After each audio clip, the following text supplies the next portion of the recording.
phone is ringing, papers are moving, coffee is brewing, things going on everywhere. Yet at the end of the week, you ask what got accomplished, and the answer is not much. Motion isn't progress. Let that land. Just because the wheels are spinning doesn't mean the car is moving forward. It's easy to fall into that trap, mistaking movement for achievement. But the truth is, without a plan, energy just scatters. Effort evaporates into thin air. And all that busyness can feel like you're getting somewhere, but really, you're just wearing yourself out. Now, why does that happen? Why do people find themselves so active, but with so little to show for it? It's not for lack of trying. Most people are working hard. They get up early, they stay up late. But hard work alone doesn't guarantee progress. Direction does. The question isn't, are you moving? The question is, are you moving towards something? It's the difference between a rocking chair and a train. Both are in motion, but only one's going somewhere. I've met so many folks who, by the time they reach the end of the year, feel exhausted. But when they look back, it's a blur. What did they actually achieve? Without a plan, the answer is often not enough. I remember a time in my own life when I was the busiest man in town. At least, that's what I told myself. I had my nose to the grindstone, always hustling, always saying yes. Then one evening, I sat down and realized I'd spent a whole year running around in circles. There were no real results, just a lot of motion. That's when it hit me. Activity is not the same as accomplishment. If you don't know where you're going, how can you expect to get there? Think about it. If you set out on a journey with no map, no destination, you'll end up wherever the road takes you. Maybe you'll get lucky. Most of the time, you'll just get lost. People spend years, decades even, caught in this illusion. They believe as long as they're busy, they must be making progress. But busyness is not a badge of honor. Progress is. And here's the real danger. When you mistake activity for progress, you can wake up 5, 10 years down the line and wonder where all the time went. The calendar pages turned, but did your life change? Or did you just keep yourself occupied, hoping things would work out? So ask yourself today, what am I really working toward? What's the plan behind my effort? Because if there's no plan, all the energy in the world won't get you where you want to go. Without a target, you can't hit the mark. Without a plan, you can't move with purpose. That's the illusion of activity. It feels good in the moment, but it won't carry you to your dreams. And until you face that, nothing changes. Now I want to start with a basic fundamental of success, blueprint thinking. You see, every building you walk into started with a plan. Before the first brick was laid, someone sat down and imagined what it could become. They drew lines, calculated dimensions, pictured where the doors and windows should be. That's blueprint thinking. Success is built twice, first in the mind, then in reality. I learned early on that clarity is a powerful force. When you know what you want, confusion disappears. But how many people live their lives with only a vague idea of what they're after? They have wishes, they have hopes, but there's no real plan. So what happens? Life gets in the way. Distractions multiply. The urgent crowds out the important. A clear plan is the mental construction that guides disciplined action. Without it, you end up chasing every little thing that comes your way. But with it, every step, every decision, every ounce of effort is measured against a vision you've already seen in your mind. That's how you move with purpose instead of just moving. I remember meeting a young man who was frustrated. He told me he'd been working hard for years, but nothing seemed to change. I asked him, "What's your plan?" He shrugged. He hadn't thought much about it. No wonder progress felt elusive. He was building his life one random brick at a time. No design, no direction. So I encouraged him to start small. Take out a piece of paper and write down exactly what he wanted to accomplish this year. Suddenly, there was focus. There was clarity. And that clarity replaced his confusion. See, the mind loves order. Give it a clear blueprint, and it will start to organize your actions. You wake up in the morning knowing what needs to be done. Decisions become easier. Distractions lose their appeal. You start to filter out what doesn't fit the plan. It's like tuning a radio.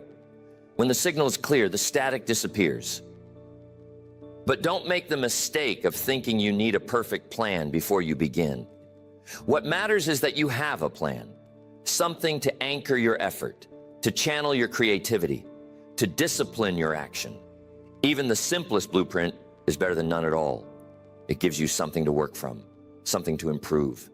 Every business that thrives, every life that flourishes, starts with someone taking the time to design what could be. They sit down and say, here's what I want, and here's how I'm going to get it. It might be rough at first, but over time, that plan takes shape. It grows with you. And as your vision sharpens, your progress accelerates. So if you're feeling scattered, if you're busy but not getting anywhere, ask yourself, what's my blueprint? Because once you see it clearly in your mind, you can build it in your life. Now, here's what happens when there's no plan. The default for most people is to drift. Not a sudden crash, not a dramatic fall, just a slow, steady drift. It's subtle, it's quiet, and it's dangerous. Picture a boat out on the water. No anchor, no sail, no motor, just floating wherever the current goes. That's what happens to your life when you don't set a direction. The current of circumstances, the winds of other people's opinions, the tides of distraction, they all push you wherever they want. Before you know it, you've drifted far from where you meant to be. Here's the truth. Most people don't lose to failure. They lose to indecision. It's not one big mistake that costs you the most. It's all those little moments where you choose to do nothing, where you say, I'll figure it out later, or I'll just wait and see. The longer you wander, the further you fall behind. Drifting never feels urgent. That's the tricky part. It doesn't scream for your attention. It just happens day by day, week by week. You look up, and suddenly you're far from shore. You ask yourself, how did I get here?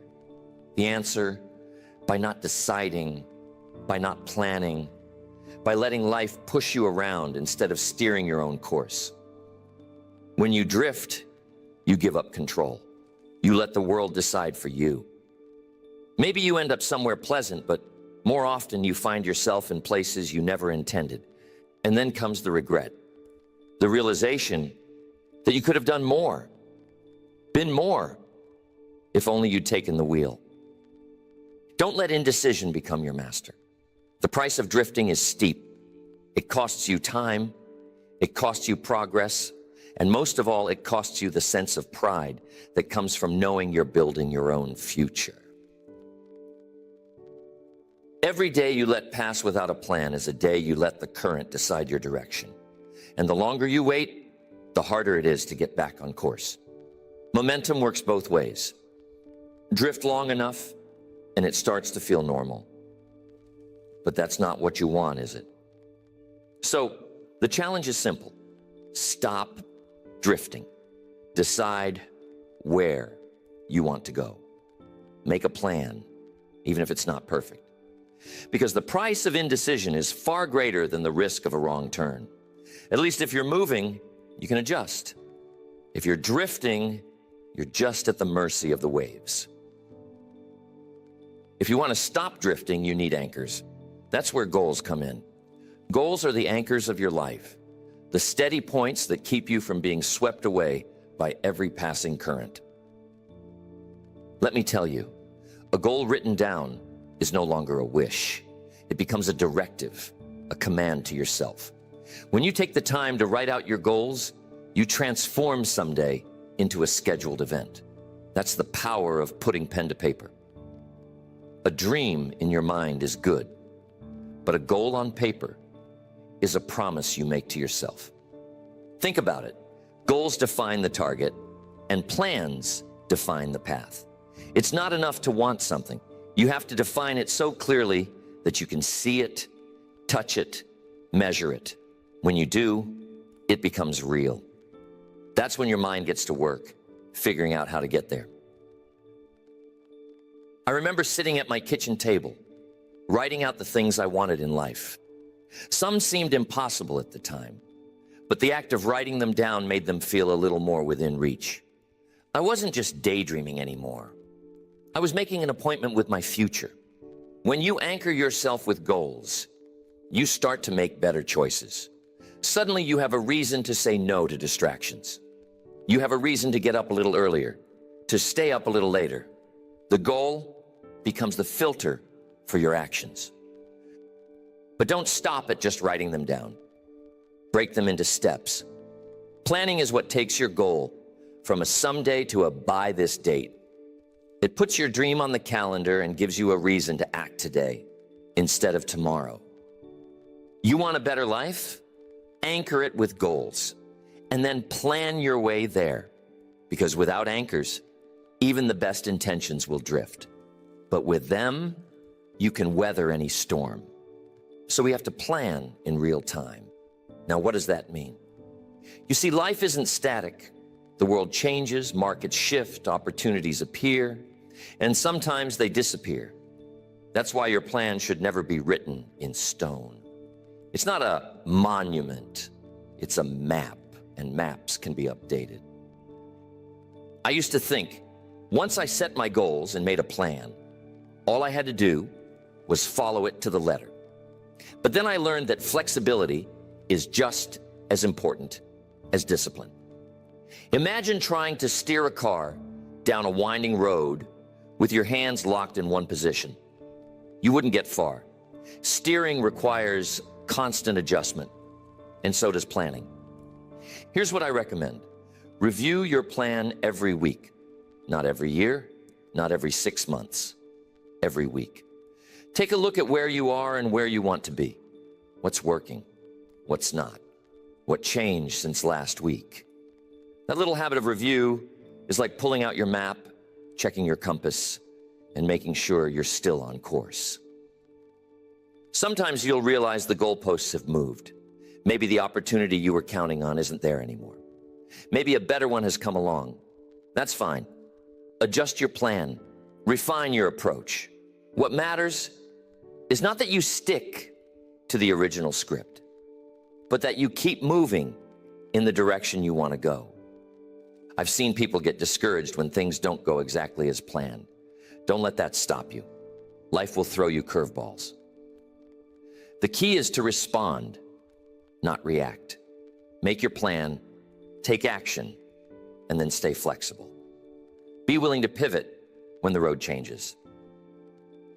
And here's another benefit. When you make regular adjustments, you avoid the big disasters. Small corrections made early keep you from getting way off track later. It's much easier to steer a little each week than to wait until you're miles off course and have to make a giant, painful change. So, keep your plan alive. Make it a living document, not a dusty relic. Review, refine, and adjust as often as you need to. That's how you keep momentum, by making sure you're always moving, never just coasting. Okay, you've got goals, you've made a plan, but there's one step most people miss: the discipline of scheduling. A plan without a calendar is just a wish. You know, I used to think as long as I knew what I wanted, I could just fit it in whenever I had the time. But whenever is a dangerous word. It never comes. Days slip by, opportunities vanish, and pretty soon, you're back to wondering why nothing's moving forward. If something matters, it belongs on your schedule. Time block your priorities. Protect those appointments with yourself as if they were meetings with your future, because that's exactly what they are. Treat them with respect. Don't let someone else's emergency wipe out your progress. Don't let the urgent crowd out the important. If you want to read more, schedule it. If you want to get healthier, block the time to exercise. If you want to build a business, put the critical steps on the calendar. Treat those times as sacred. Show up for yourself, just like you would show up for someone you respect. I learned that if you don't schedule your time, someone else will.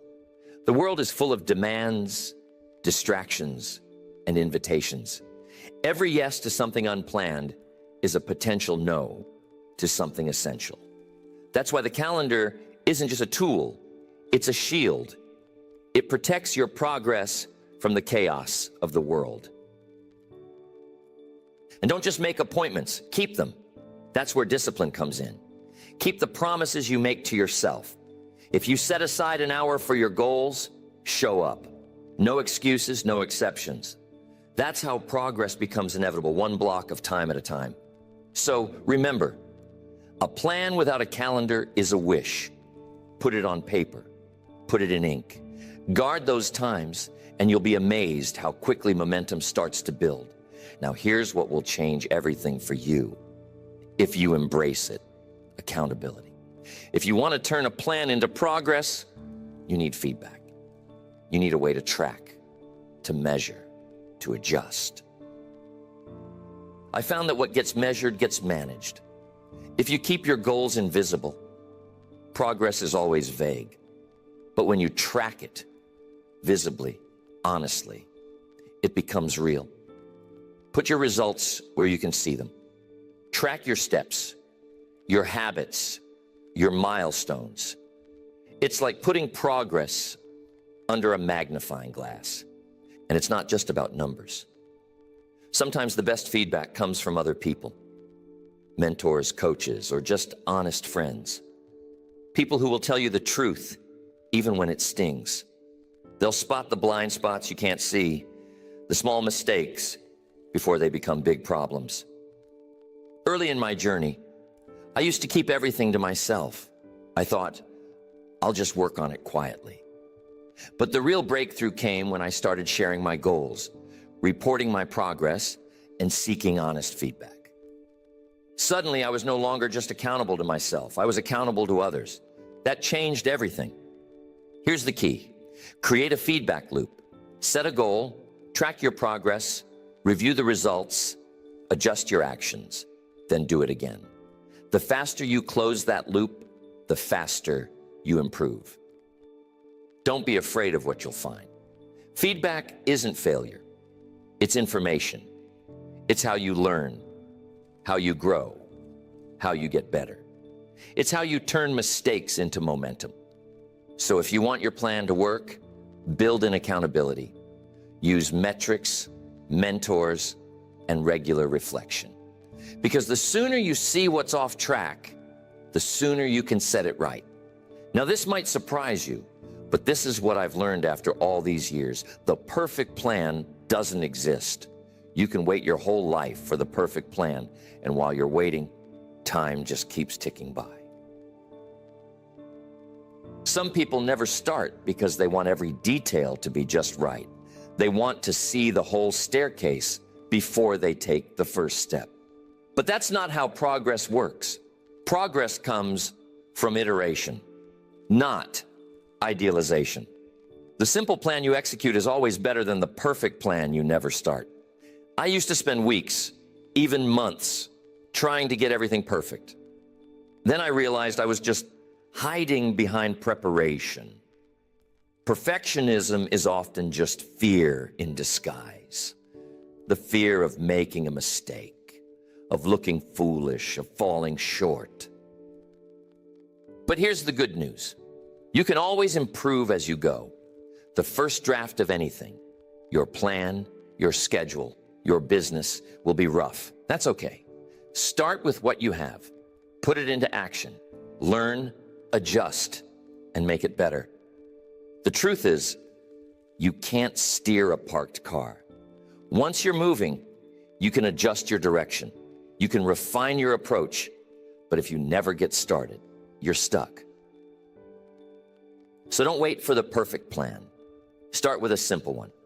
Take the first step. Make improvements along the way. Because progress favors the doers, not the dreamers. Your plan will get sharper with every attempt. Remember, action brings clarity.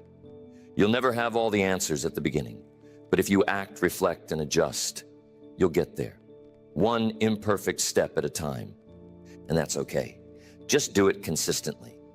There's something almost miraculous that happens when you plan, review, and adjust every single day. Daily review compounds clarity. Each small adjustment sharpens your focus. Every morning, you check your map. Every evening, you measure your progress. It doesn't sound dramatic, but that's where the big changes come from. Little steps taken day after day. When you commit to consistent planning, you create momentum. At first, you may not notice much, but over time, the results multiply. You begin to see opportunities others miss. You notice mistakes before they turn into setbacks. You celebrate the small wins, and those victories fuel your drive to keep going. It's like investing a little bit every day. Each deposit seems small, almost insignificant. But given enough time, those small investments add up. They grow, they compound, and before you know it, you're looking at something substantial, a life, a business, a legacy built on steady progress. I've seen it in my own life. The more often I checked in on my plans, the more they seemed to accelerate. What used to take a month took a week. What used to take a week took a day. That's the power of compounding. Small disciplines, repeated with consistency. So if you want your progress to multiply, build the habit of daily review. Plan, do, check, adjust, again and again. Because it's not the occasional big effort that changes your life. It's the steady rhythm of consistent planning. I'm telling you, progress is never accidental. Every achievement, every breakthrough, every success story traces back to a structured plan, executed with discipline. A designed life doesn't happen by chance. It's built brick by brick, choice by choice. You want momentum? Build the map first. Set the direction. Write it down. Turn your dream into a goal, your goal into a plan, and your plan into a schedule. Then show up day after day and do the work.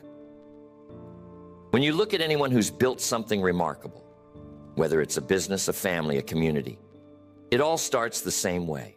Someone took the time to sit down and design what they wanted. They mapped out the route, prepared for the challenges, and stayed flexible enough to adjust along the way. It's not always easy. There will be detours, there will be setbacks, there will be days when you feel like you're making no progress at all. But as long as you have a plan and the discipline to follow it, you'll always know where you're headed, and that makes all the difference. Remember, no plan means no progress. If you want to change your life, don't leave it up to chance. Become the architect of your own future. Draw the blueprint. Lay the foundation. Build the life you want, step by step, day by day. You have everything you need to begin. The tools, the time, the opportunity, they're all within reach, but only if you put them to use. Start with a plan. Commit to it. Adjust as needed. And watch how quickly your progress multiplies. Because in the end, it's simple. No plan, no progress.